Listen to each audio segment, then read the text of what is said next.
Today's April 28th, 2014. We're at the Atlanta History Center in Atlanta, Georgia. We're honored to have with us today Mr. Richard Dundon. Mr. Dundon is a veteran of the U.S. Army, served in Vietnam, and he has kindly agreed to come in here and tell us his story about his life and his service in the Army in connection with the Library of Congress Veterans History Project. My name is Joe Bruckner. I'm with Frank Luton and Tony Hilliard. The three of us are volunteers at the Atlanta History Center, and we're with Paul Crawford. Paul Crawford is the Vice President of Research Services at the Atlanta History Center. Mr. Dundon, we really appreciate you coming in today, and we look forward to hearing about your life. And Please call me Rich from now on. Oh, Rich, okay. Give us your full name and current address, please. Richard F. Dundon. The F is for Francis. Okay. And my daddy's name was Francis Joseph Aloysius Dundon Jr. Wow. And he wanted to make me the third, and thank God my mama said no butchies and no sonnies in my house, so that's how it went. I currently reside at 11204 Brookhaven Club Drive in Johns Creek, Georgia. I just moved after being in the same house for 35 years in Peachtree Corners. Wow. I don't know if you guys ever moved or not, but after 35 years, you accumulate a lot of stuff. Yeah. And we've been getting rid of stuff. But I was born October 12th, 1946 in Jersey City, New Jersey.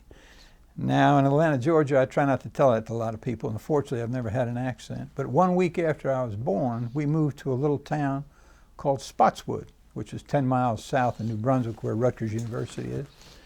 And it was a town of 3,000 people. I was raised a small town boy. In the 50s, we played the pinball machines and listened to the jukebox at the local sweet shop uptown.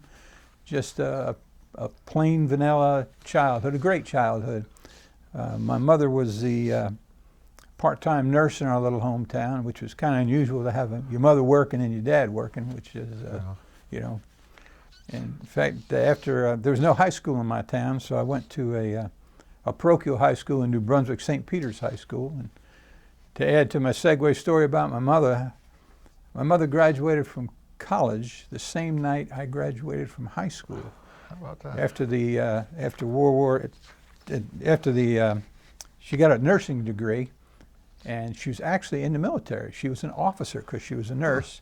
Married my daddy, got pregnant, and the Army kicked her out, and she never finished college. But like I said, she started taking courses nights and summers. It took her like 8 years, but ironically, my mother and I she graduated from college and me from high school.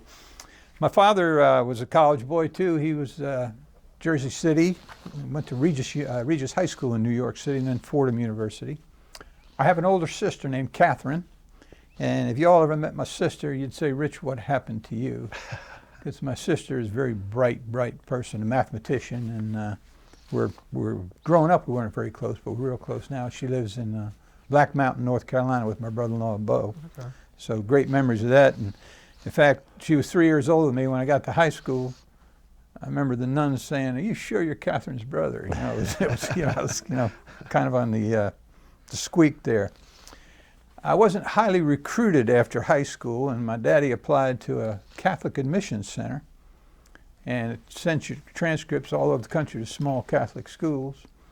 And I was accepted at 3 schools, one in New Mexico, one in Florida, and one in the state of Washington. And my daddy chose College of Santa Fe in Santa Fe, New Mexico, a little Christian Brothers school. And the reason he chose that school is because I could get a degree in business and didn't have to take a foreign language. I remember he said in Latin and French, I was known more for my originality rather than precision. I was successful in college because when I got there, I didn't realize they had required study halls. And your freshman and sophomore year, you had to be in your room from 1 to 3 in the afternoon, 7 and 9 at night for study hall. Now, you didn't have to study. But, you know, being there, so I said, what the heck? I never read the book, so I started reading the book, and I wound up, doing well.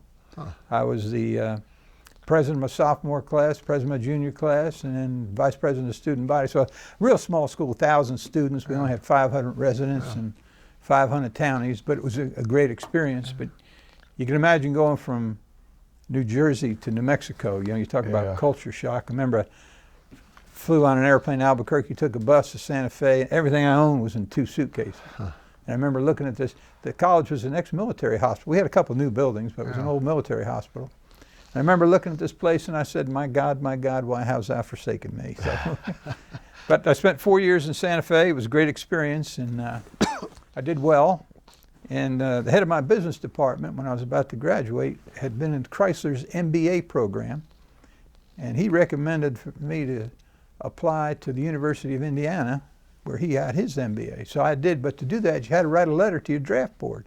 I had a 2S deferment for 4 years while I was in Santa Fe. Well, I got a letter back from my draft board, and my draft board said, big boy, you're 88 and out the gate. We expect you to report to New Brunswick, New Jersey on October the 4th, 1968. Now this is in May of 68 before I graduated. So I pretty much knew what I was going to do, where I was going. And my parents' background, my mother was born on Flag Day, June 14th. So you talk about a pro-American, right-wing Republican, you know, there was never any doubt that I never had any questions about the war. Right. And, you know, and Santa Fe wasn't exactly California or New York or the hotbed of protests or anything like that. So there's never any doubt in my mind what I was going to do, where I was going. You know, going to Canada never crossed my mind or anything like that. When I was drafted, went in the Army, I came from a military family. I had 3 uncles who were retired full colonels, all got their degrees in the military. One of my uncles, Harry Atwood Conroy, was awarded the Croix de Guerre. He was awarded the Medal of Honor of France in World War I as an enlisted man. And he stayed in the military, became a full colonel, highly decorated, 9 Purple Hearts.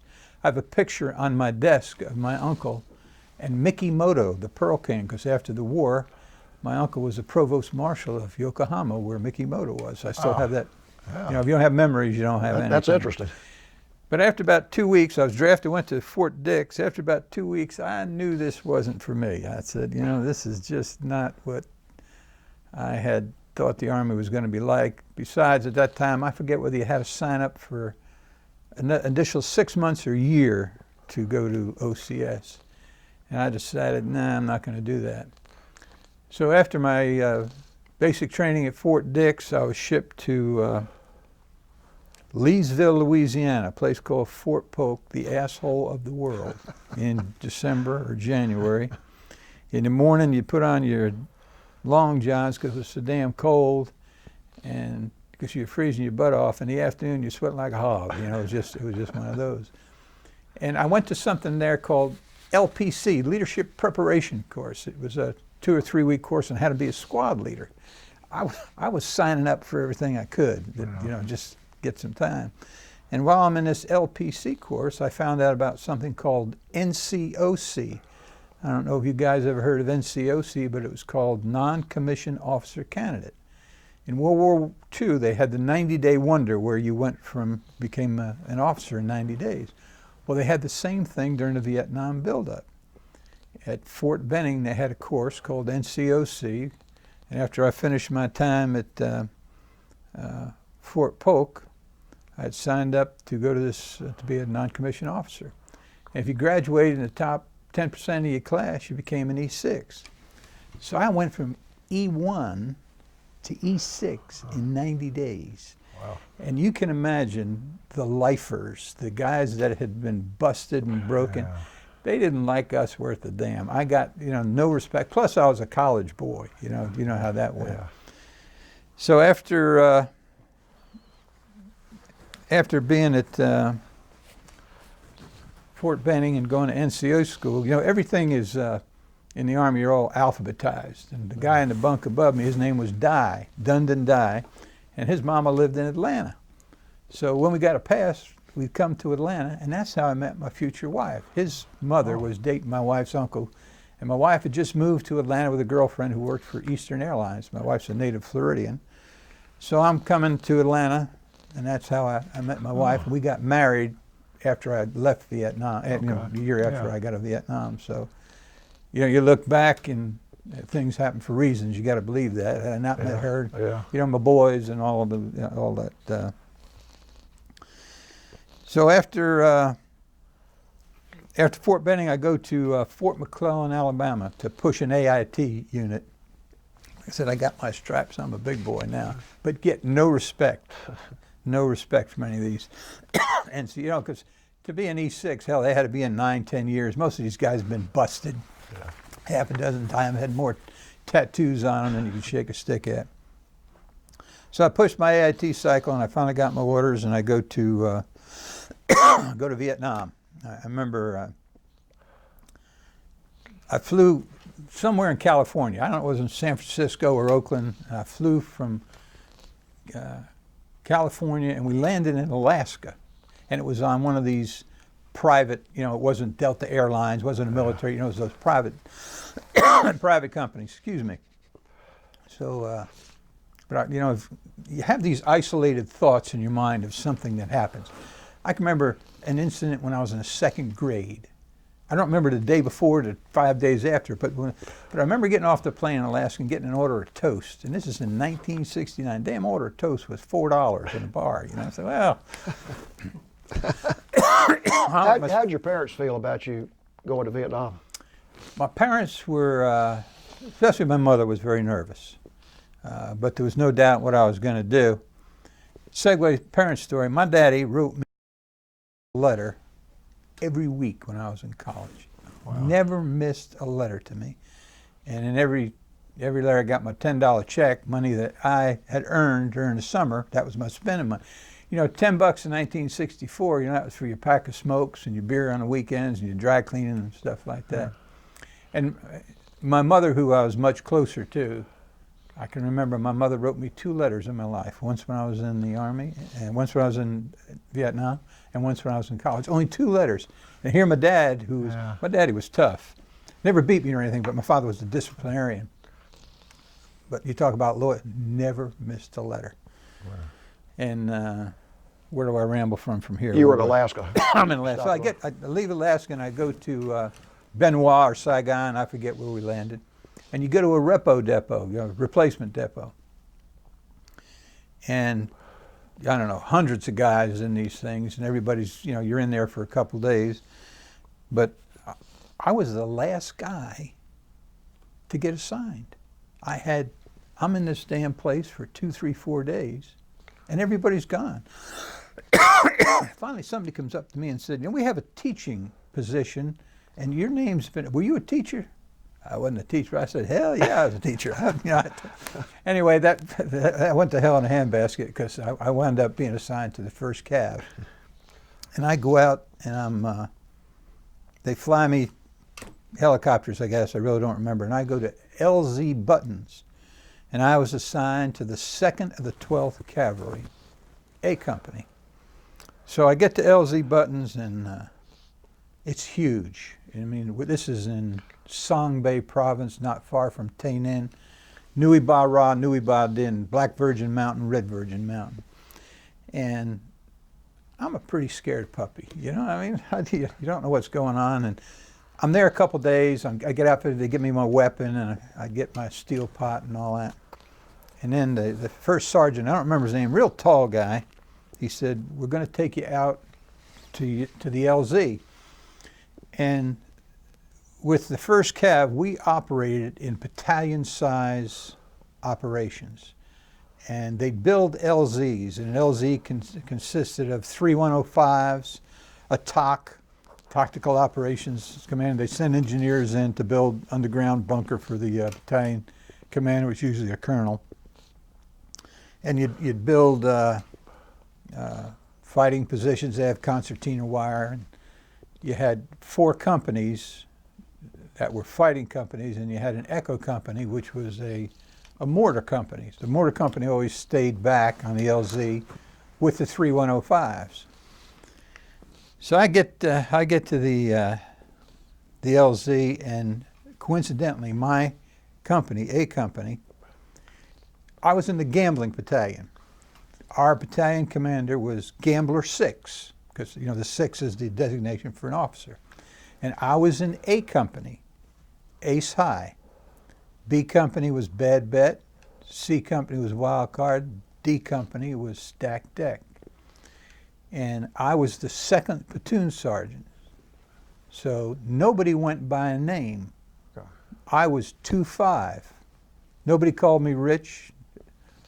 2-5. That was my name for the entire year. And nobody, if you were Joe, nobody called you. You had a nickname. Yeah. We had, our point man was Bushwhacker. We had another guy named Deadeye. Segue in another story here. We had this guy, I got a picture of him. They called him Johnny Race Trains. And what the hell Johnny Race Chains meant, I had no idea. And he was a hick from North Carolina. I got a picture of him with a cigarette hanging down there, blonde hair, and he looks like something out of a Mayberry movie, really does. And I don't know if any of you guys are readers, but there's an author in Fayetteville who just passed away named Ferrell Sams. Have you ever heard of Ferrell Sams? Yeah. And one of his famous, he wrote 4 great books. One of them was Run with the Horseman. And I'm reading this book, Run with the Horseman. Now this is in 1984, 85. I hadn't seen or thought about Johnny Race Chains in years. And I found out what trace chains were. In the story, the boy's plowing behind a mule, and the trace chains are what connects the leather to the wood. That was called a trace chain. But that fit this guy because he was such a country boy. Anyway, out in my story, I get out to the LZ, and at this day when they get me there, my unit is due to Charlie Alpha, which is combat assault to a new area. On the LZ, with the 4 companies, you'd stay out for 3 weeks at a time. A company go out, B go out, C go out, and D would remain on the LZ. And then when C was ready, they'd come and you just keep rotating. So I get to the LZ and I got all I'm the FNG. I'm the new guy. I look like I just left Macy's, new green stuff. My weapon's brand new. And I get out there and I look at these other guys, and man, they are all hard bodies. They're light to fight, cut off shirts, and they're all looking at me, the new guy. What I didn't realize at the time, my CO was setting me up. He knew I was coming. And the first sergeant told me that, hey, the CO is out on a recon with the battalion commander. At 1 o'clock or whatever the time was, 1300, A company is going to assault this. So the CO finally shows up, and I'm in his hooch. And his name was Captain Gallagher. I never forget him. Like I said, guys, I'm being set up, and I don't know it. He said, Sarge, I'm really glad to have you. We need some experienced guys. I'm 22 or 23. All these other guys are 18 and 19, so I'm an old man. And he said, I just got back on a recon with the battalion commander. And he said, I've just seen more fucking gooks than I've ever seen in my life. And I said, oh my God, my heart goes to my throat. And he said, Sarge, your company, your platoon, second platoon, you're on the head birds going in. I'm not going to put you on the first bird. I'm going to put you on a second bird. I'm not going to put you under that kind of pressure. And it must have been some kind of drill, because when my first 3 weeks there was a pretty secure area. There wasn't a lot of shit going on. So you guys have no idea what fear is. And like I said, I'm with all these hard body guys, and I got a long sleeve shirt on. They got no shirts on. I'm a real jagoff. They're looking at me. Nobody's talking to me. So I'm on the second bird, and when we fly 10, 15 minutes, I forget. They had F-4s. They had Cobra gunships, plus the 105s from the LZ, and they were softening up this area. There was more shit going on than I'd ever seen in my life. And I'm looking at this. There's stuff blowing up all over the place. And I remember what he said, there's more gooks out there than I've ever seen. So I said, shit. So the first bird lands, I'm on the second bird. You sit on the side, and you got this 80-pound package, So I said, I'm a Catholic. I said my Hail Mary. I said my Our Fathers. And I get off the plane, off the bird, and the first sergeant was on the same bird with me. So I put that son of a bitch on rock and roll, and I run off, and then I start shooting. There was nobody out there. I'm drilling. And the first sergeant grabs me and he throws me to the ground. And he says, "You dumb son of a bitch, what are you trying to do? Kill somebody?" I didn't know. I didn't know there was nobody out there. Like I said, I'd been set up. So when you go out, first platoon that goes out, they set up from 12 to 1, then it's 3 to 6 set up. So we got to NDP. And everybody's talking about this new asshole that just got off to try to kill everybody, you know, but I had no idea. If you don't have memories, you don't have anything. But that was my first memory. Well, did your commander come back and sort of laugh about it? So just laughing. I was just man, this guy. Anyway, second part, I've got another humorous story. After you remember your first night, you dig in, and we didn't carry entrenchings. We carried a shovel. Every platoon had a shovel, so we dug in because they'd been hit a lot, and the depth of your hole was how many people got killed or how bad the contact was. So the holes were only knee deep the first time because we hadn't been in the shit in a while. So I'm there 3 or 4 days. I forget, getting acclimated. I'm dying, man. It's 800 degrees or whatever it is, and then you're digging in at night, not in shape. So he sends me out. It's my turn. I'm a 6. I'm going out for my first patrol, first recon. So has me up there, and I take my half. I didn't take the whole platoon. Took a squad. And I remember I was to go out at 12 o'clock. I was to go out a couple hundred meters. Come around, come in at 3. Well, I'm in triple canopy jungle. I was basic. I could do the compass, but the point man, he's whacking. There's whacking, and well, I went out too far. I made too much of a turn. I missed 3 o'clock, and I surrounded the whole. I was lost, bigger than hell. I had no idea where I was, and. He contacted me and I said, "Man, I don't know where I am." So when you're lost and the way they get you back to your unit, you take 2 steel pots and you bang them together. So they knew where I was, and they shoot me in azimuth. And I finally made it back to the platoon. But here's the guy that on his first day, he got off and he started shooting people that weren't there.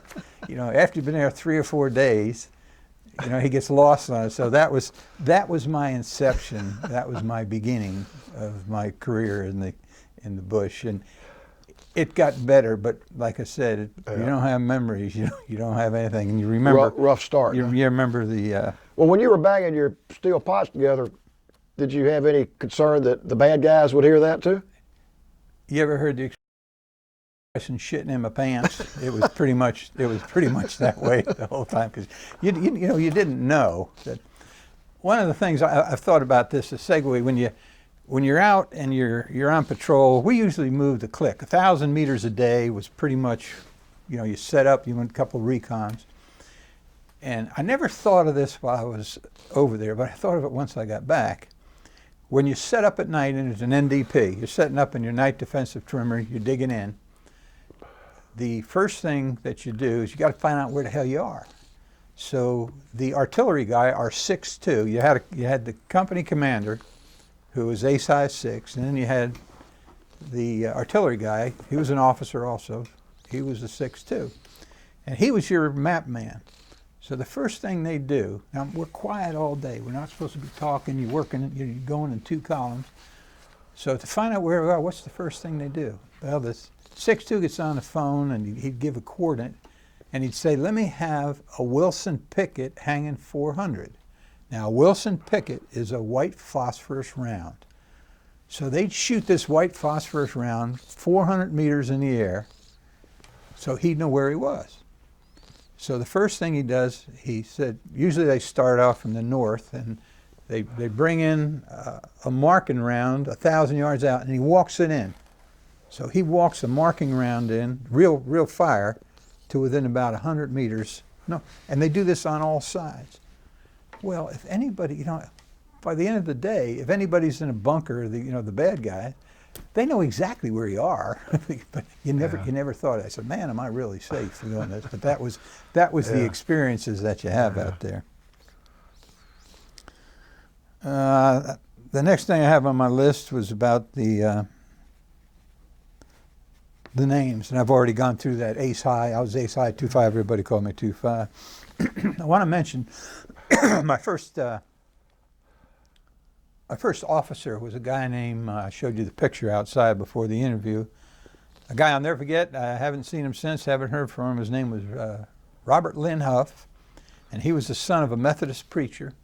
And he was from Anaconda, Montana, and he was the best guy you could ever have as a leader. And he was an ROTC, and or Airborne Ranger and all that stuff. And I had some other ROTCs that weren't worth kicking a sig hog in the ass with. They were sometimes how they ever got through and made officers. You know, they might have said the same thing about me. How did this guy become an E6? How he got lost and shooting at people that weren't there. But I'll never forget the guy. I had a customer and went on a trip to Japan with him, and talking. He was from Anaconda, Montana, and he tried to get in touch with the family because this guy's daddy was a Methodist preacher. And this, you know, let me segue to a story here. I remember, you know, when you sleep next to a guy for 6-8 months, you know everything. You know everything about his family. And he talked about this one family. I don't remember. There was the Roberts brothers. They worked in a copper mine in Anaconda. Everybody worked in the copper industry. And they were the toughest guys in town. Every Saturday night at the local bar, there was dad and two sons. They go beat the hell out of everybody. And so that was the kind of neighborhood he was raised in. First time I was in a firefight. First time like I said, my first 2-3 weeks, maybe it was a month, I was lucky. There was nobody got hurt. But we got in some shit, and a couple people got hurt. And I'll never forget, I was a smoker time. Everybody smoked. And I'm laying there against the bank, and we had a dog team with us. We had sniffer dogs that they didn't work worth a damn because the other guy shot us first. But I remember I had a Zippo lighter, and I shared with you before the interview, I now have, tremors. I didn't have tremors back then, but I was so afraid that I couldn't light my lighter. My hands were shaking so bad that I couldn't light my damn cigarette lighter. Wow.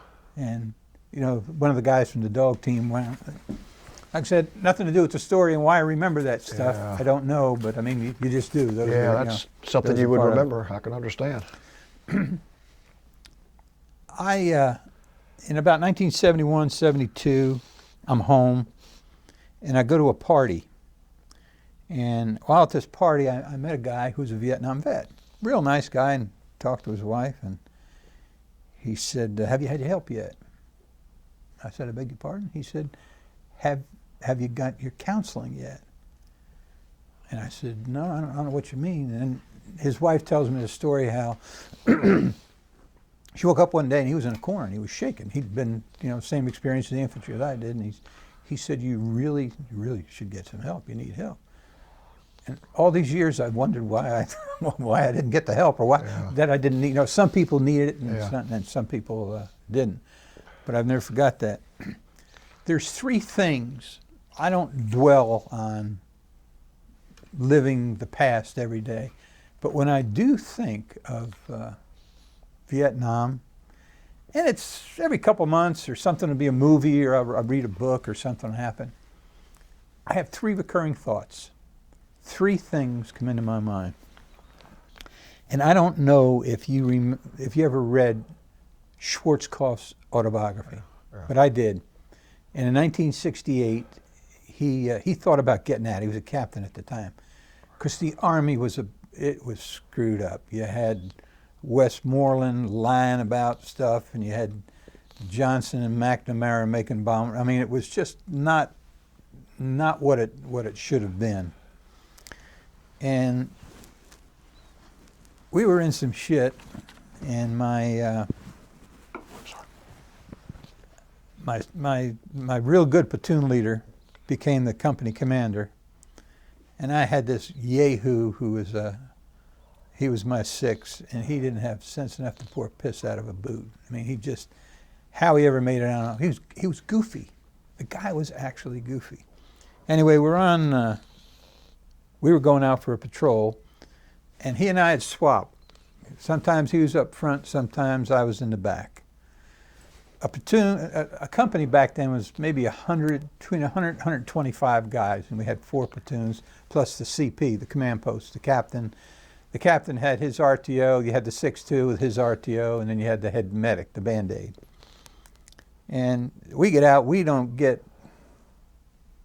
100 meters from our NDP where we went out. And the point man got gut shot, and my CO got hit between both shoulders. And let me segue to a humorous part of the story.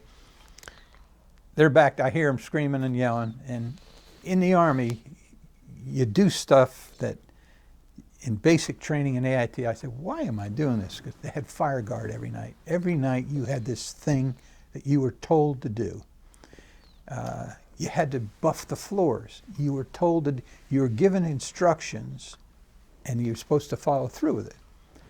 And I guess the idea is if you're told to do it at this time, when they start shooting at you, you're going to do it too. Yeah.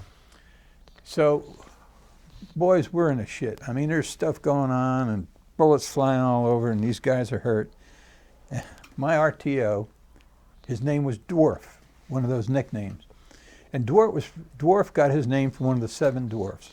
He was probably one of the ugliest white men you ever seen in your life. Red face, had that nose. He looked like one of the damn dwarfs. And that's, whoever nicked it, he got it. So I start crawling up front, and I got Dwarf. He's from here to the light. I said, "Come on, Dwarf, we got to go up there." And I'll never forget. You know, we're in action. I'm in charge. I'm telling him what to do. He took off his prick. He took off the radio, and he threw it at me. He said, "Fuck you, 2-5. I ain't going up there." I said, "Well, really?" You know. So just like I said, a segue to the story. Anyway, the bad guys went away. We get our people back, and I'm pretty shook up, you know. And just within an hour, the medevac birds and the people come in, and at this time they had what was called a re-up NCO. So here we just get hit, and they got this guy, and this re-up NCO had been in my platoon. His name was Raymond King, and he was white trash. He wasn't worth a shit. Been in the Army 15, you know, been busted I don't know how many times. And he was a re-up NCO. So he's going to my guys, promising them, if you sign for 3 more years, I'll get you out of here. Huh. So after all this has happened, I'm bothered by this, and there's this young man. He came to me and said, "Sarge, I'm thinking about doing it." And he was 19. He'd been married for like 2 or 3 months. And I said, by this time I'm pretty good. I was leading the platoon for a while. I had my shit together.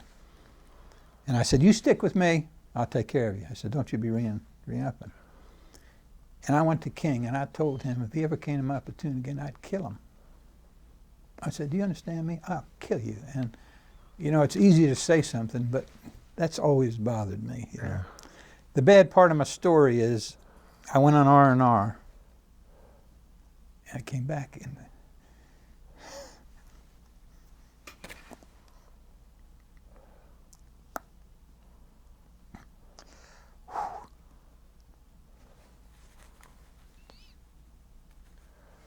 the kid was dead. He got killed. Would you like? Let's go.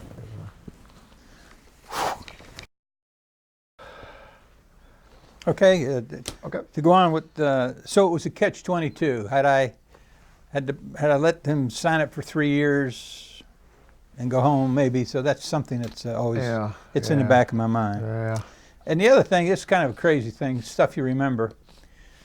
We're in the shit again and getting hit pretty bad, and we got a helicopter with a jungle penetrator, and we're getting bodies out and getting people out, and our head medic, the doc, he was the doc or BandAid. He was I don't know how he ever remained fat, but he stays fat the whole time he was in Vietnam. I don't know how he did that, but he's a redhead.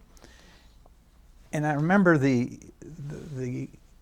helicopter blades, this force was so good that the blood was flying all over this guy's face, and he had freckles Wow. all over.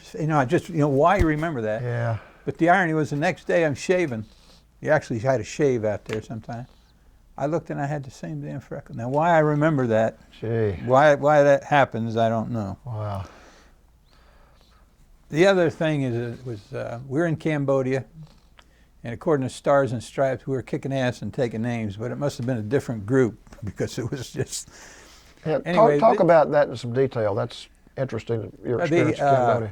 I actually saw our unit's name in there, how the body count and things we had done, and I said, damn, it wasn't that way. Yeah.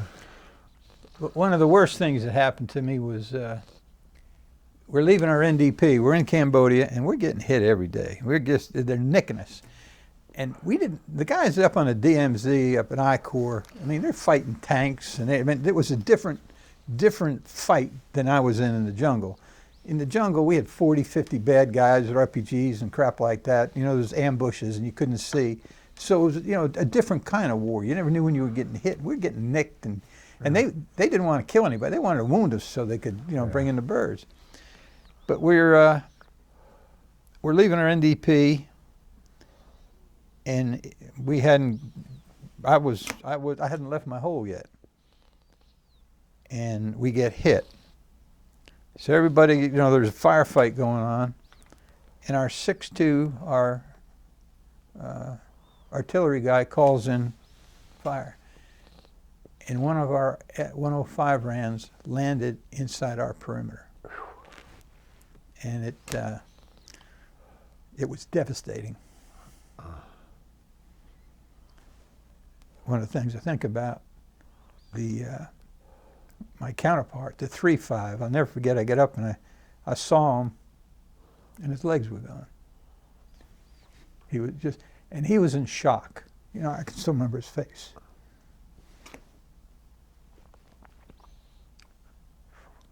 Those are the three things that, kind of haunt you. I need to get off that. And one of the things I remember, when you get over there, everybody had an ammo can you carried on the ass end of your rucksack. And in the ammo can you had your love letters and stuff. You weren't supposed to keep letters, but everybody kept letters and your pictures. I carried a little book of pictures of my future wife and friends and stuff like that. But everybody had a calendar. And every day, you marked off on that calendar. You know how many days that you had left. And when you went from 100 days to 99 days, you were a 2-digit midget. And when you went from 10 days to 9 days, you were a 1-digit midget, and you were a short timer, boy. You were in the back of the line. They didn't put you up front, and that, one of the memories and the things that you have. Each night, I remember, when you're out in the bush, you're digging in, and I think I told you outside, you stunk. They talk about how the damn Vietnamese must have smelled, because those guys always impressed me. They had a bag of rice that they'd live on forever, and we get resupplied every 3 days. We're getting, freeze-dried food. We're boiling with trioxane tablets, and these guys are living, and they're carrying all their weapons. Here's 5 bullets. With these 5 bullets, you kill somebody. It's just, it was different. Each night digging in, stinking. I promised myself I'd never smell again if I didn't have to. Also, I hate getting wet. I have an umbrella in my car, in my garage. When in my working life, I had one in my office. I hate getting wet. I stayed wet. I don't know how long the monsoon season lasts. It lasts 6 or 7 months, whatever. But man, now, if I'm out working in the yard, that's one thing, but I got this thing about getting wet. And the other thing about smelling bad. 5, 6 o'clock every night, I change my clothes. I change my underwear. I lube up. Like I said, this is some deep-seated psychological deficiency, I know, but I ain't going to smell bad. Now I'll get out and work in the yard, or I'll do my exercise, but there's that thought thing in the back of your mind. If I don't need to smell bad, I'm never going to smell bad again. Other things I remember at nighttime, we never had thermometers. I don't know how cold it was or how hot it got. But it was over 100 degrees, you know, especially in the monsoon season. 110, 115, whatever it was hot. And at nighttime, it'd get down to like 70 degrees. So there's a 50-degree swing. So you're freezing your ass off. Yeah. You know, you had a poncho liner, and you remember you're cold during the day. You know, something else you can never figure out. Just one of the things I wrote down out of the all the movies I've ever seen. You know, I've read some books on Vietnam and war stories and all that. But the movie that reminded me the most of what I saw was a scene from Forrest Gump. You remember when he's running and it's raining, he's leaning, Bubba Gump, he's leaning against Bubba, and it's like pouring piss out of a boot. I mean, and that was the same crap that I remember, you know, just being, and it usually rained just before you set up, so you'd be soaking wet, you know, and just you put up your, we used to carry, you always had a partner, we'd have 2 poncho liners, and you'd button them together. One guy carried the bottom that you slept on, you blow up, and everybody carried an air mattress that you blew up. And the other guy had 2 poncho liners that were buttoned together. Yeah. And with the bamboo, you'd make your hooch, and you'd dig a little trough around. So one of the other things I remember. I remember jungle rotten leeches. We'd go through shit in those leeches, and the only thing to get a leech off was the oil from that you clean your weapon with. You know, yeah. And we didn't clean our weapons with the weapon oil. You clean your weapon with the mosquito repellent. You guys see the guys that, you know, in their hat, that was mosquito repellent, because it had this slick stuff on it that I don't know what it was called, but that would just use the opposite things for opposite things. One of my favorite stories, I go to my R&R, I go to Hong Kong. I want to go to Sydney, Australia first, but I went to Hong Kong. I meet this guy on a plane, and we hook up. We have I mean, we're 2 single guys. We don't know if we're going to live or die. I had a pocket full of money, boys, and I was going to spend it. I bought myself a Pioneer 1000 amplifier, 2 Sansui 2000 speakers, a reel-to-reel teak tape deck. Shipped it all home. I bought my mama a solid ivory geisha girl. My mother loved Oriental stuff.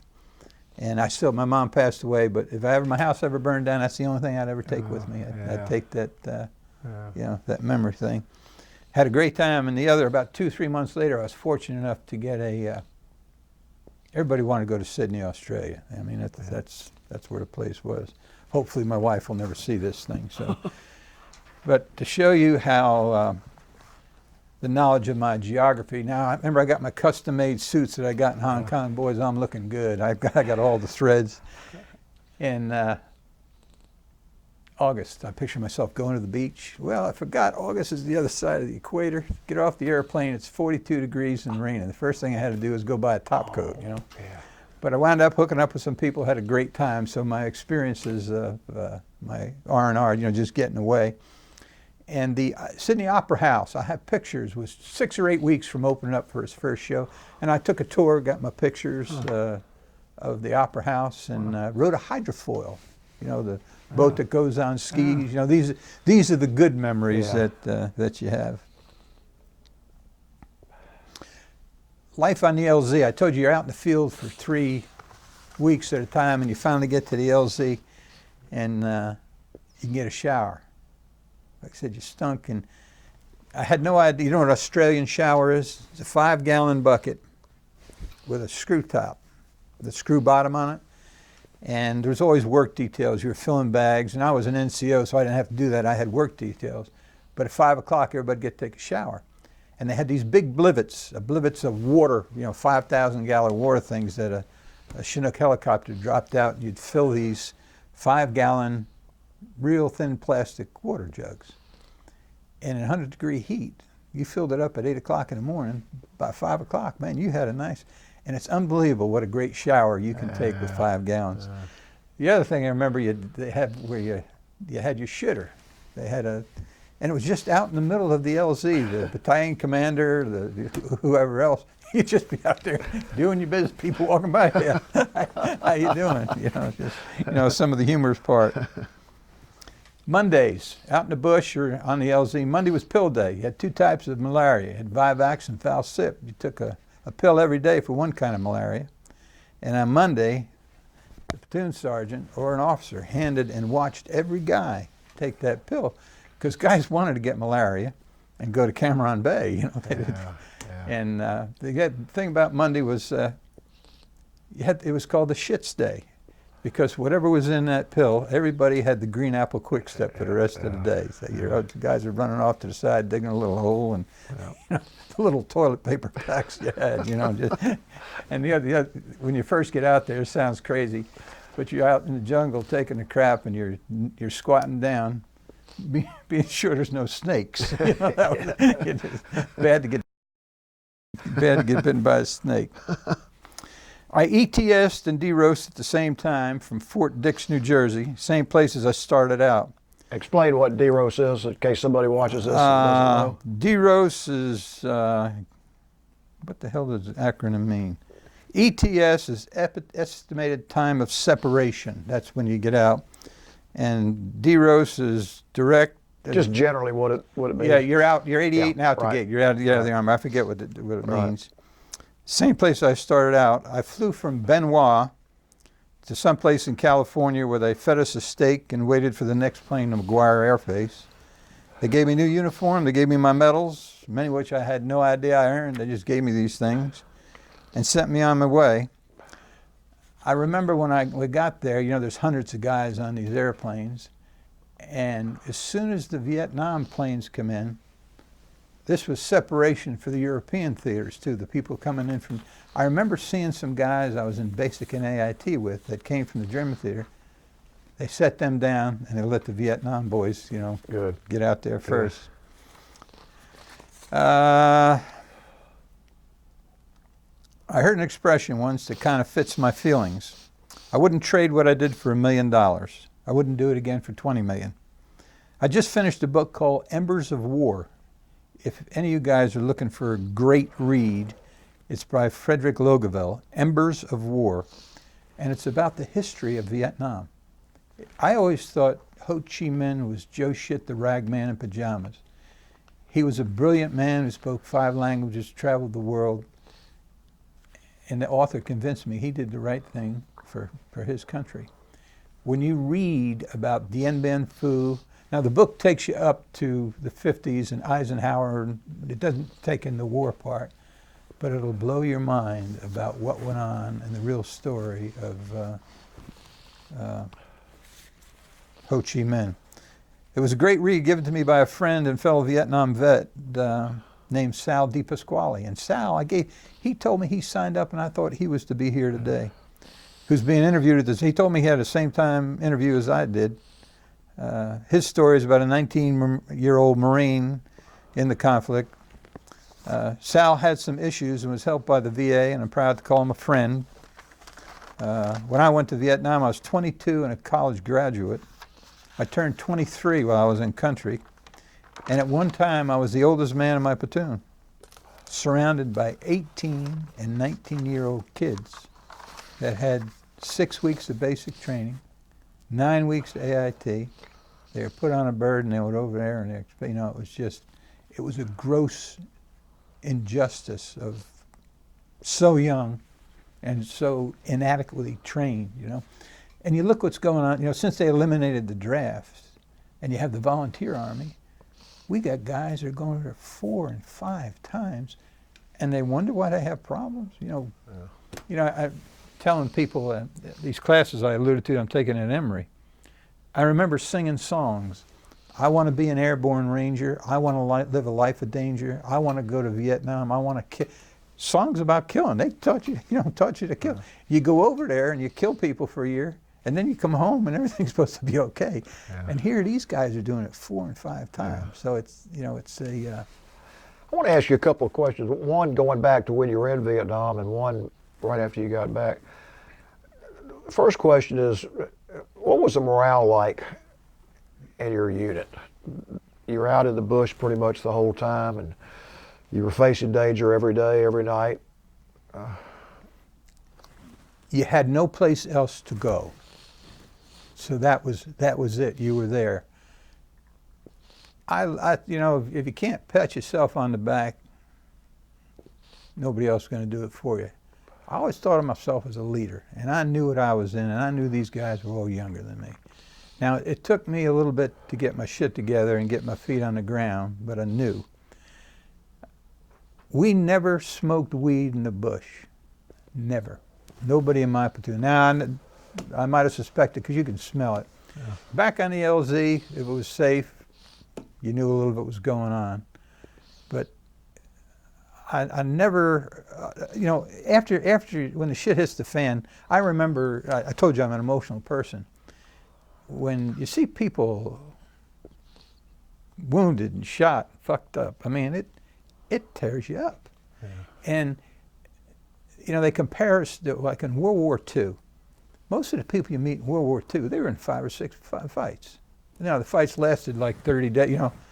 Shit, I don't know how many I was in, 50, 60, you know, I don't know, just, yeah. You're getting winged and hit, and it goes on and on and on, and that's the thing, you know, you just,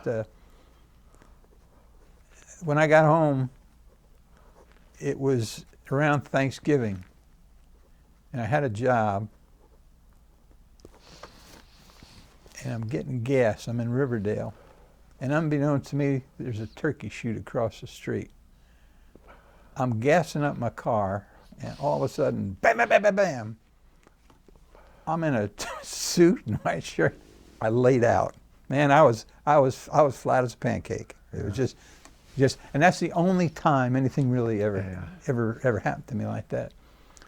But you know, you had troublemakers. You had guys that you couldn't depend on. Some guys, like I said, my 2.6, that guy, Lieutenant Huff.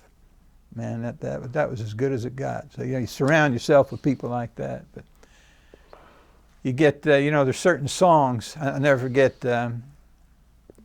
getting ready for a Charlie Alpha. And, you know, you always had, you know, they had radios. I forget what the radio station was there. And Bad Moon Rising. Man, whenever I hear the song Bad Moon, I'm ready to lock and load. You know, I mean, I just think. Yeah. And the other song, I had a medic. His name was Doc Thibodeau. And Doc was married and had a little cassette recorder, and his wife would send in these, you know, and we're all horny as hell, and Doc had let us listen to some of the stuff which he shouldn't have done. But I remember a song came out by the Beatles, George Harrison, it wasn't played on the radio, and it's called Here Comes the Sun. I don't know if you know the song, but the first time I heard it, we had just got our ass kicked, and it was a beautiful, I mean, it was a nice, you know, sunshiny day. And that's another one. Whenever I hear that song, just automatically it kicks into what I think about, you know, at that time. Just. How were you treated when you got back? Because I small town boy. My parents picked me up. Fort Dix from where I live is 45 minutes, and. There was no harsh treatment at all. I was treated with undue respect. My mother was the school nurse, a teacher. I remember went in and saw the teachers and got hugs and satisfaction. I never experienced spit on or, you know, any of I never saw that side of what happened. Like I said, I was pretty proud of what I did.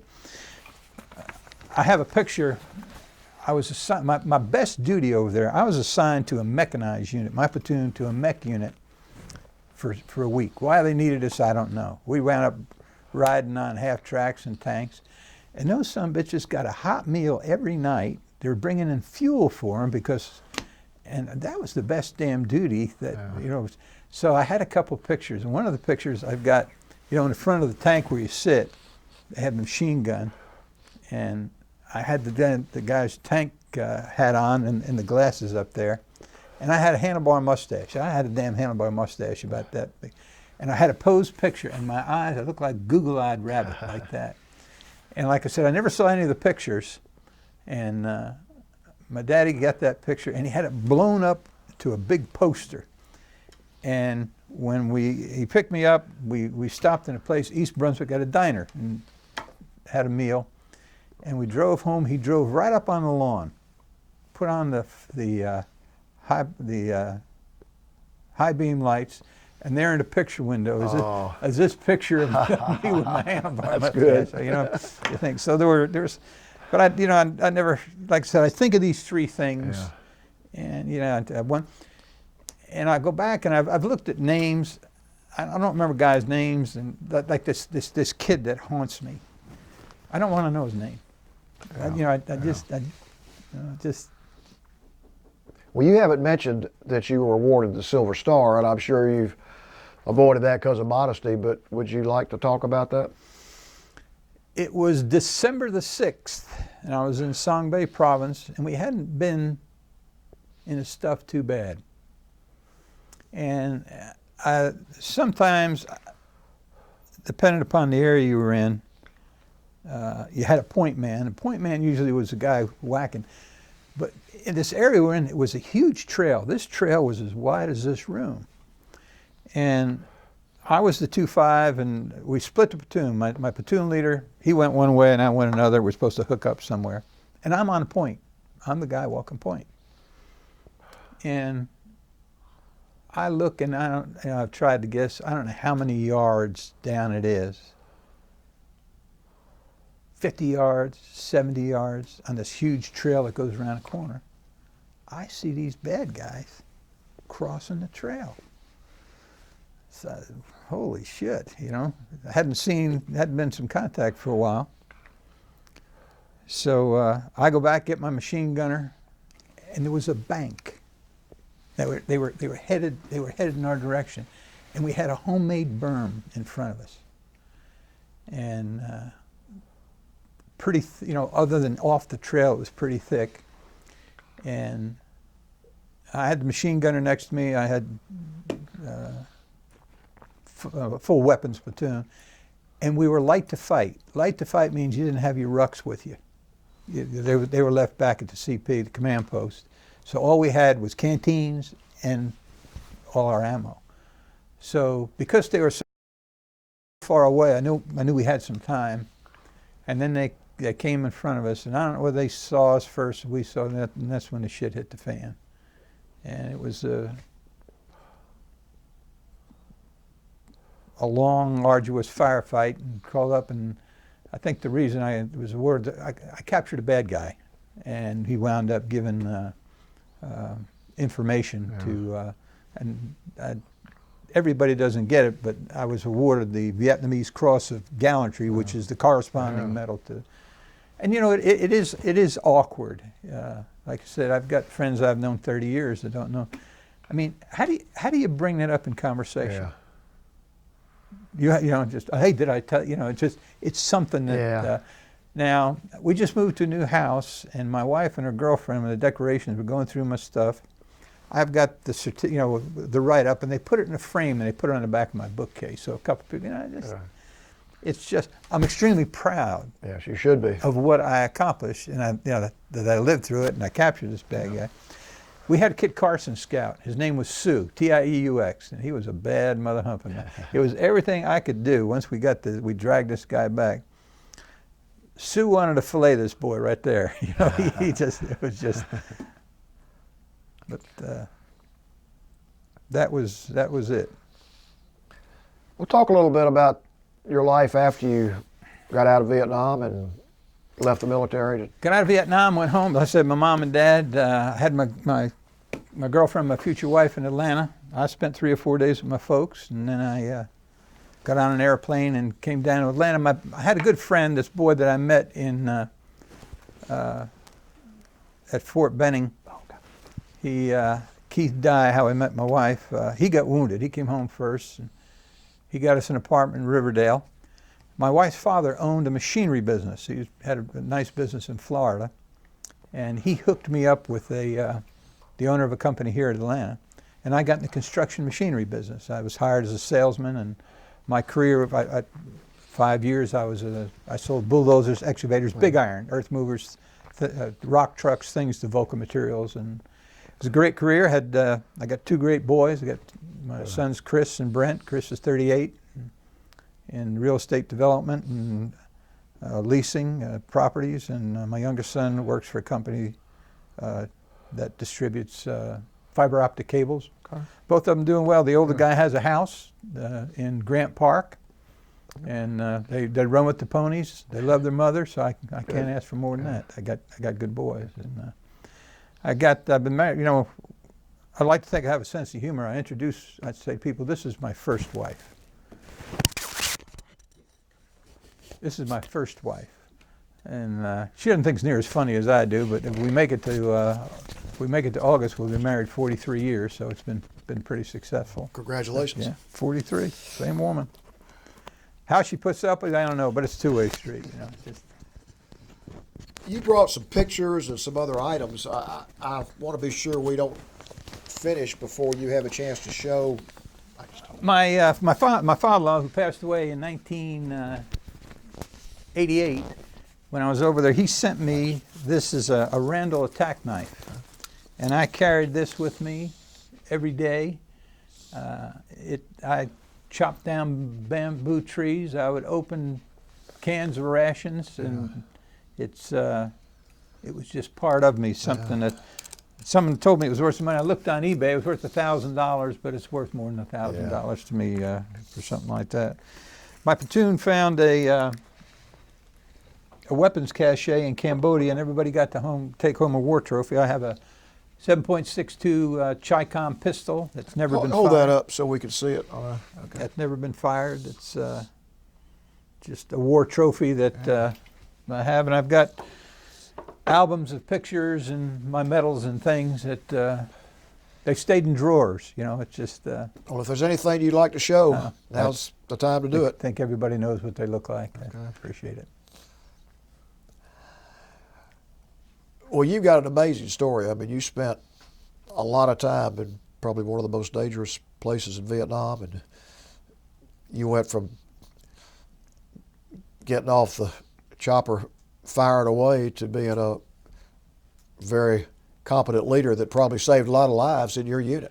I like to think so. It's always about leadership and telling folks what to do. And like I said, everybody's so young. You know, that was the thing. So people want leadership. Everybody, you know, direction to be told what to do, and you got to be do this. I don't think I want to do that. And you learn that later in life too. That you give firm direction, no ifs, ands, or buts. And I was a boy when I went there. I came home a man. You've heard these expressions. It stole my innocence. You know, that's not an original one, but it did. It turned you. It makes you what you are today. It doesn't change your feelings, emotions, or things. The way you look at things and how fortunate you are, more understanding of people. Yeah. Let me tell you a quick story. I know it's going to run out now. No, we've got time. Go ahead.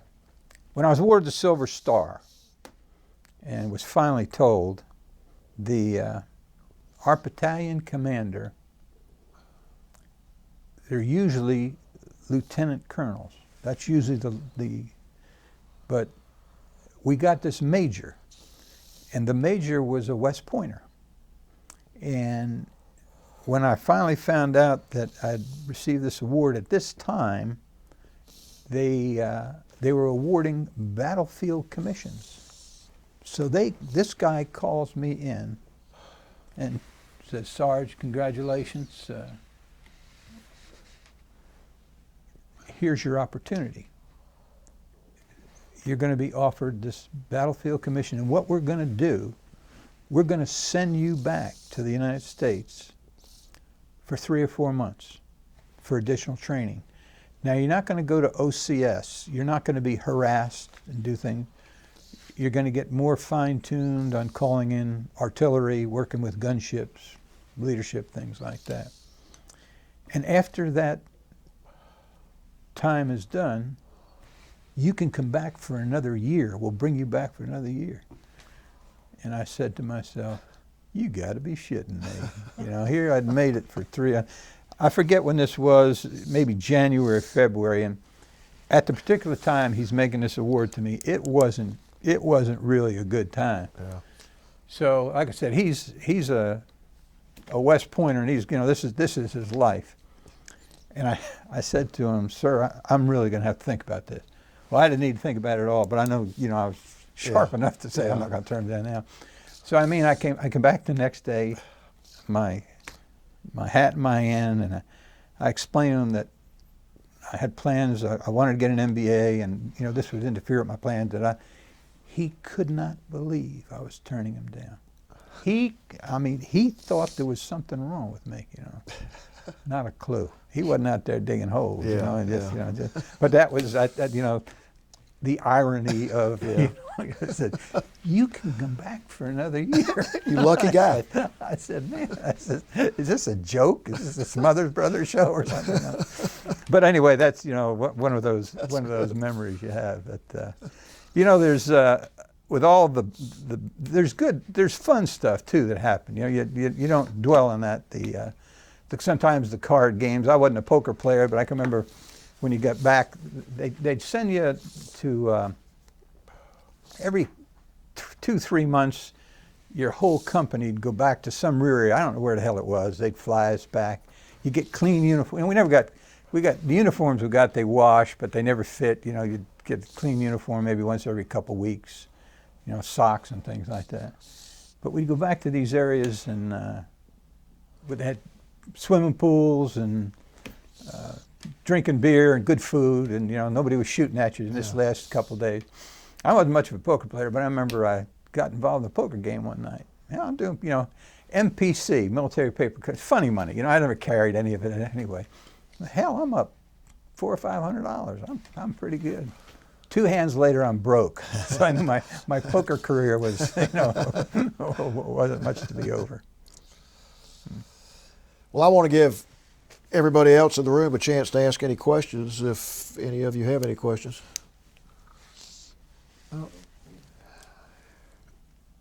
Well, I tried to bring some levity to it. You know, like I said, there's the good and the bad, the heartache, and the guys that didn't make it. That I'll say it again: if you don't have memories, you don't have anything. Yeah.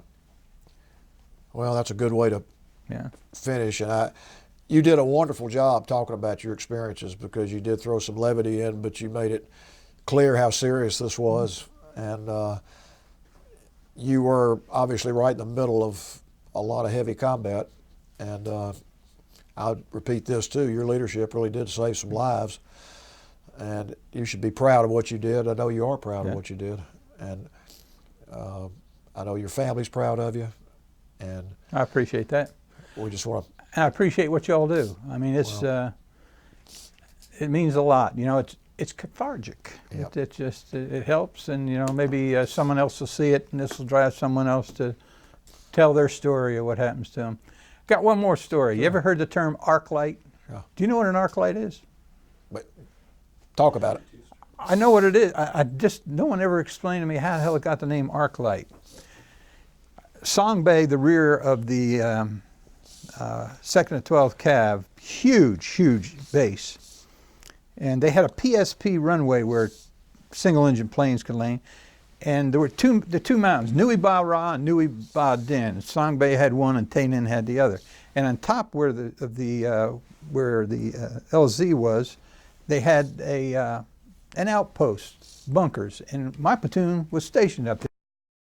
We got to the rear area one time. And I'll never forget, they had a full-time lieutenant up there who told everybody what to do and the details and all. And he called me and he said, look at this. And I don't know how many miles away we could see B-52s, but they were dropping bombs. You couldn't feel the percussion, but you could actually see the silver things going, and you could see the detonation hitting the ground. And he said, that's an arc light. But no one's ever been able to tell me what an arc light means. I mean, is that when the bomb hits the ground? I never saw that. I need to find somebody in the Air Force that. I'm sure if I Googled it, I'd just probably. But I know everybody's heard the term. But It's an awesome sight, I guess. Oh man, it's just. You know, the guys that flew the medevac birds. When it's raining, and they tell you got to move a click, and you see that. If you get hit, you ain't getting no help.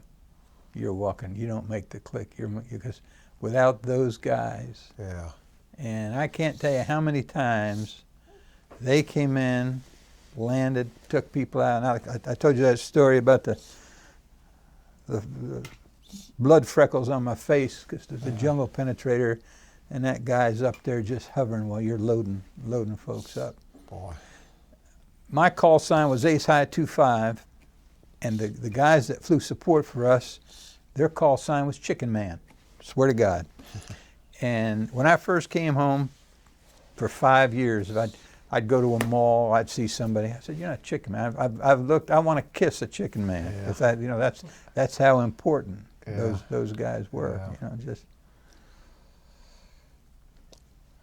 like I said, I keep talking, you better shut me off. One thing leads to another. No, well, I'm glad you kept talking because yeah, you've given us a lot of insight on what you did and your experiences, and I'm sure everybody that sees this in your family is going to appreciate that you did it. I think I told you, I don't know whether to show it or just put it in a safe deposit box and wait till I die and let my boys look at it and just, I don't know, something I'll figure out. Well, If that's the only problem I got, life's pretty good, isn't it? It is. It is. Yeah. Well, thank you so much, and Okay. thank you for your service. Okay, thank you guys. Appreciate it.